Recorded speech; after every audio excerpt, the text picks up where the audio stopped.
ఏమిటి ఆ సూచన అంటే కనీసం వ్యవసాయానికి కనీస మద్దతు ధరలు ప్రకటించడానికి ఒక శాశ్వత ప్రాతిపదికన ఒక కమిషన్ అనేది ఏర్పాటు చేయాలని సూచించడం అనేది జరిగింది. ఈ కమిటీ, ఈ ఎల్కేజా కమిటీ సూచనల మేరకు మనకి 1965లో మనకి ఏపీసీ అనేది ఏర్పాటయింది. ఏపీసీ అంటే అగ్రికల్చరల్ ప్రైస్ కమిషన్. అగ్రికల్చరల్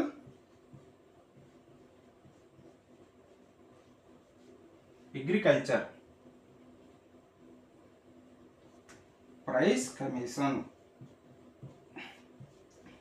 ఈ అగ్రికల్చరల్ ప్రైస్ కమిషన్ అనేది వ్యవసాయ ధరల కమిషన్ అనేది